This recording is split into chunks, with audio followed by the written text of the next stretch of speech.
నేడు విశాఖకు ప్రధాని మోదీ రాబోతున్నారు. రేపు జరగబోయే ప్రపంచ యోగా దినోత్సవంలో పాల్గొనేందుకు సాయంత్రం 6:40 విశాఖకు చేరుకోబోతున్నారు ప్రధాని. ఆయనకు స్వాగతం పలికేందుకు సాయంత్రం 5:30 ముఖ్యమంత్రి చంద్రబాబు, డిప్యూటీ సీఎం పవన్ కళ్యాణ్ విశాఖ చేరుకుంటారు.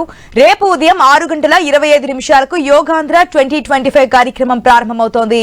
రికార్డు స్థాయిలో 5 లక్షల మంది ఒకే చోట యోగాసనాలు వేసేలా ఆర్కే బీచ్ నుంచి భీమిలి వరకు 26 కిలోమీటర్ల మేర ఏర్పాట్లు చేశారు.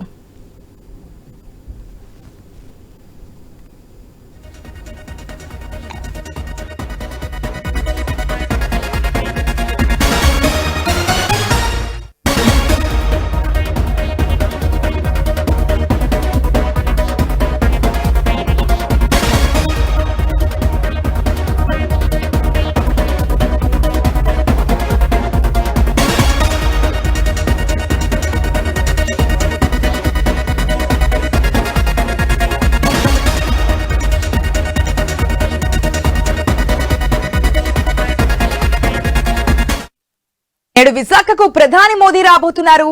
రేపు జరగబోయే ప్రపంచ యోగా దినోత్సవంలో పాల్గొనేందుకు సాయంత్రం 6:40 విశాఖకు చేరుకోబోతున్నారు ప్రధాని.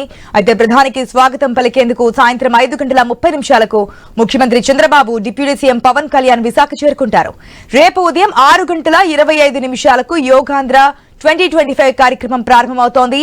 రికార్డు స్థాయిలో 5 లక్షల మంది ఒకే చోట యోగాసనాలు చేసేలా ఆర్కే బీచ్ నుంచి భీమిలి వరకు 26 కిలోమీటర్ల మేర ఏర్పాట్లు చేశారు.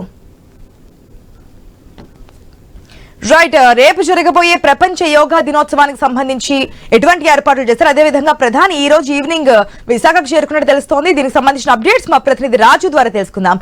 రైట్, గుడ్ మార్నింగ్ రాజు. ఈ రోజు సాయంత్రం ప్రధాని విశాఖకు చేరుకోబోతున్నట్టు తెలుస్తోంది. అదేవిధంగా రేపు జరగబోయే యోగా కార్యక్రమానికి సంబంధించిన డీటెయిల్స్ ఏంటి? Good morning sir. ఏదైతే గత నెల రోజులుగా కూడా విశాఖపట్నంలో ఒక పండగ వాతావరణం చోటు చేసుకుంది. ఈ నెల 21 అంటే రేపు అంతర్జాతీయ యోగా దినోత్సవ వేడుకలు రాష్ట్ర పండగగా నిర్వహించాలని చెప్పి, అదేవిధంగా ఒక గిన్నీస్ రికార్డు విశాఖపట్నంలో నెలకొల్పాలని చెప్పి ఒక పట్టుదలతో ఉన్నటువంటి ప్రధాని నరేంద్ర మోడీ ఈ కార్యక్రమానికి హాజరవుతూ స్వయంగా కూడా అందరినీ కూడా అప్రమత్తం చేయడం జరిగింది. దీనికి సంబంధించి ఒక వరల్డ్ రికార్డు కూడా క్రియేట్ చేసే విధంగా 5 లక్షల మందితో రేపైతే అంతర్జాతీయ యోగా దినోత్సవ వేడుకలు అయితే విశాఖపట్నం ఆర్కే బీచ్ లో జరగబోతున్నాయి. దీనికి ప్రధానమంత్రి హాజరు కాబోతున్నారు.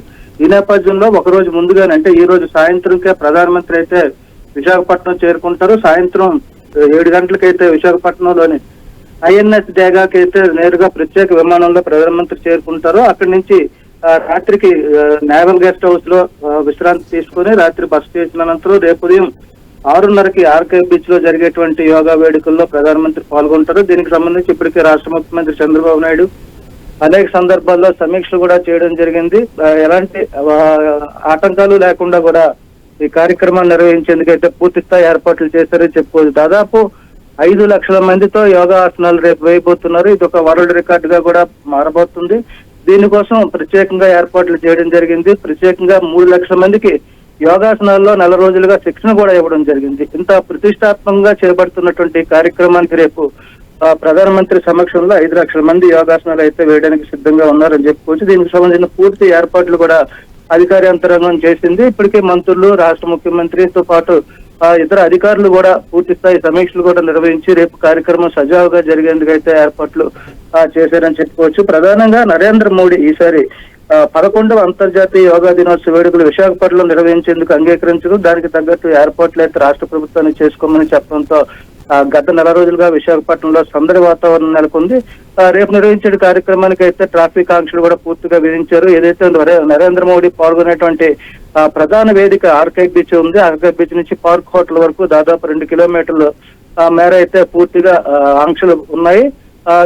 సరౌండింగ్ 5 కిలోమీటర్ల వరకు కూడా ఎలాంటి డ్రోన్లు ఎగరేయకూడదని చెప్పి నో ఫ్లయింగ్ జోన్ కూడా ఏర్పాటు చేశారు. అదేవిధంగా ఇతర వాహనాలను అయితే నిన్నటి నుంచే 2 రోజులు ముందుగానే అటకాసి అయితే నిరోధించడం జరిగింది. పూర్తిగా ఆ ప్రాంతం అంతా కూడా ఆర్కే బీచ్ ప్రాంతం అంతా కూడా పోలీసుల కనుసన్నల్లో ఉందని చెప్పుకోవచ్చు. రేపు 6:30 ప్రధాన వేదిక చేరుకున్నటువంటి నరేంద్ర మోడీ అక్కడి నుంచి 7:15 వరకు కూడా యోగాసనాలు వేస్తారు. అనంతరం 11 గంటలకి తిరిగి విశాఖపట్నం నుంచి అయితే బయలుదేరే అవకాశాలు ఉన్నాయి. Right, Raju, thanks for the update.